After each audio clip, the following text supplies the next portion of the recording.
Salut tout le monde, on se retrouve aujourd'hui pour parler de Charles Baudelaire. Alors dans cette vidéo je vais essayer de vous parler de sa vie, mais de manière assez concise et précise. Le but sera de focaliser uniquement sur des éléments clés pour que quand vous souhaitez justement essayer de vous souvenir des éléments de sa vie, il y ait quelques informations essentielles qui reviennent vite en mémoire. D'ailleurs j'ai commencé la vidéo par une liste de mots-clés. 5 mots-clés exactement. Alors déjà, Charles Baudelaire, il faut l'associer au 19e siècle. Ok. Ensuite, c'est un poète. Ça, c'est quand même indispensable de le savoir, d'accord. Donc Charles Baudelaire, 19e siècle, poète. Ensuite, son œuvre la plus connue, c'est Les Fleurs du Mal. D'accord. Un recueil de poèmes, on va en parler un peu plus dans la vidéo. Il est associé au symbolisme. D'accord. Donc c'est un mouvement littéraire qui associe, poétique, qui associe le fait de mélanger des images, des idées et des sensations. Le poète attribue à des images, des sensations, il attribue à des idées, des sensations également. Okay. Donc voilà une liste de mots-clés autour de Charles Baudelaire qu'il faut vous souvenir dès que vous pensez à lui. Ensuite, je vous fais une petite biographie assez rapide. Il est né le 9 avril 1921 à Paris, donc vous voyez, 19e siècle, en France, forcément. Il a eu une enfance plutôt difficile, marquée par la mort prématurée de son père et par l'éloignement de sa mère. D'accord. Donc une enfance plutôt difficile, voilà ce qu'il faut retenir. Baudelaire a été éduqué dans une école privée jusqu'à ce qu'il soit expulsé pour indiscipline à l'âge de 14 ans. On voit déjà à l'époque un côté assez... c'est quelqu'un qui ne respectait pas les règles, qui était contre justement les règles imposées les principes, les mœurs. Et d'ailleurs on le verra, on va retrouver ça dans son art plus tard.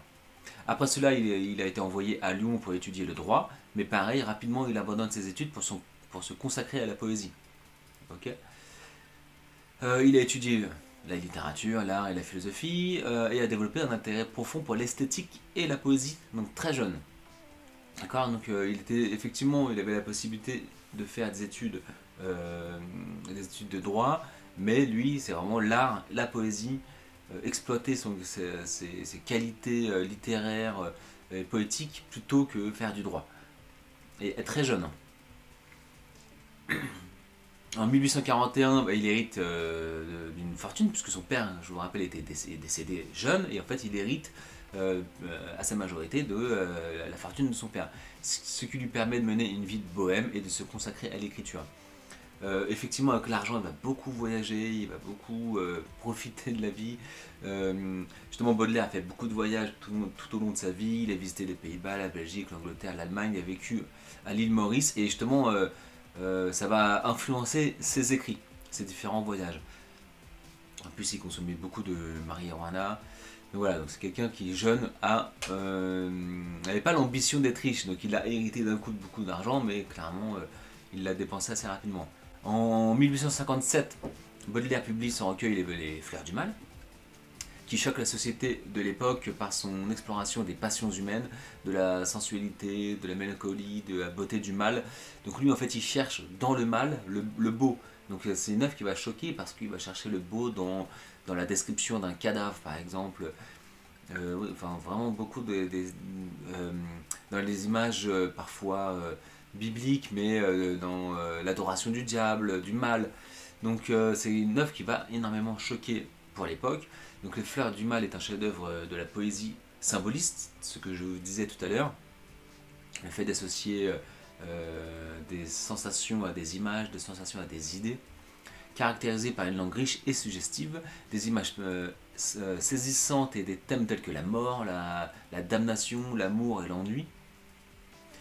Là, je vous ai mis un petit poème, donc l'Albatros, il compare à l'Albatros qui est majestueux dans l'air, il le compare à un poète, et une fois sur Terre, donc une fois mélangé aux autres, et ben finalement il devient, comme il le dit, boitant, infirme, il perd justement de sa superbe. Le recueil est censuré peu de temps après sa publication. Et Baudelaire est poursuivi en justice pour outrage à la morale publique. Il est condamné à une amende et à la suppression de 6 poèmes. Alors lui, il va même faire l'inverse. Non seulement il va pas les supprimer, à terme, en tout cas dans la version finale, parce en tout il y a eu 4 éditions, mais en plus il va en ajouter au fur et à mesure du temps.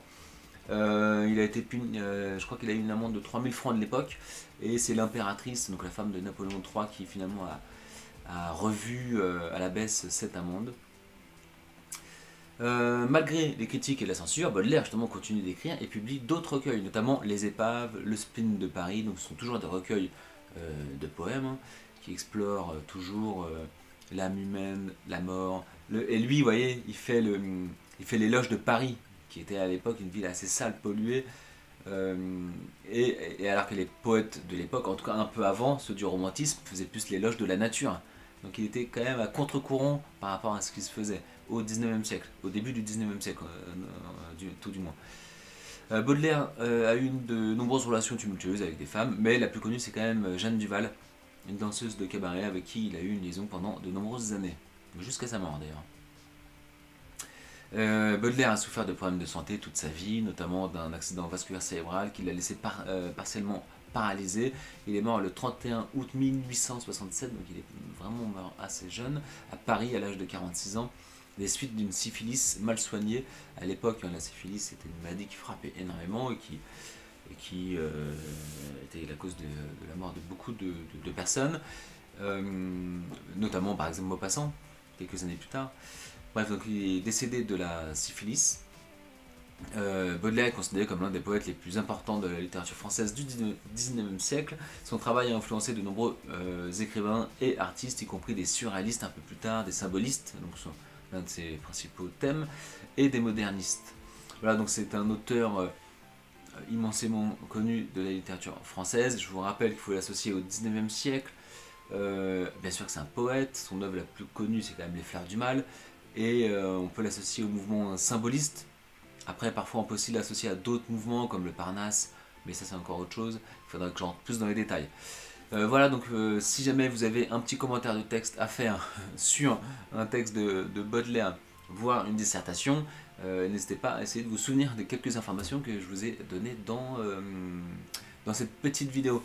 N'hésitez pas à vous abonner, donc je fais plein de vidéos sur plein de cours de français qui concernent la 6e jusqu'à la première. Donc si vous voulez suivre tout ça, n'hésitez pas à vous abonner. Allez, à bientôt!